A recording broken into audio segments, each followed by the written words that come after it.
Hello යාළුවනේ anime boy YouTube channel එකට සාදරයෙන් පිළිගන්නවා මචං. අද ගෙනාවේ සුපිරිම ඩොංගුවා එකක්. මේක ඉතින් ඔයාලා අහන්න දෙයක් නැහැ. ඔයාලා දන්න ඩොංගුවා එකක්. ඒත් එක මේ යාළුවනේ වැඩි කතා නැතුව යන් ඩොංගුවා එක පැත්තට.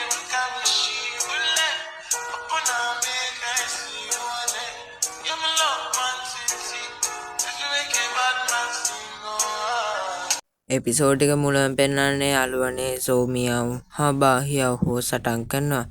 මේ දෙන්න ගැන කිව්වොත් යාළුවනේ මේ දෙන්නම කරන්නේ සතින් හා වට්ටෝරු ආරක්ෂා කරනවා.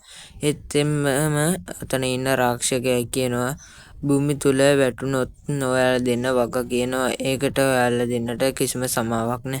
විතරයි භූමි තුල කියන්නේ යාළුවනේ මනුස්ස රාජධානිය, දිව්‍ය රාජධානිය සහ සර්ග රාජධානිය. මේ රාජධානි තුන තමයි යාළුවනේ භූමි තුන කියලා හඳුන්වන්නේ. ඒත් එක්කම මේ සෝමියාව අපේ සෝමියාව හා බාහියාව සටන් කළා. මෙතන ඉන්න බැරිම තැන මේ දෙන්න පැනලා යනවා.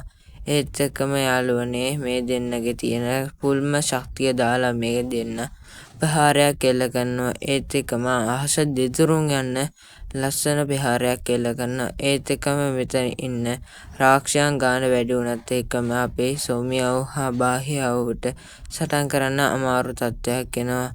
ඒත් එක්කම අපේ සෝමියාව හා බාහියාව මෙතනින් පැනලා යන්න සූදානම් වෙනවා. ඒත් එක්කම යාළුවනේ මෙතනදී තමයි අපේ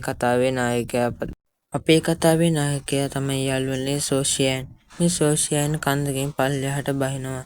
ඒ යාළුවනේ කන්දකින් මෙහා පල්ලෙහාට බහින්නේ යාළුවනේ නිරේ තියෙන ආත්ම තනකොළය හොයාගන්න.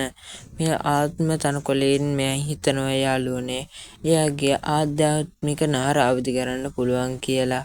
ඒක නිසා තමයි අපේ සෝෂියන් මේ තනකොළය හොයාගෙන යන්නේ. ඒත් එක්කම අපේ සෝෂියන් දකිනවා මේ තනකොළය.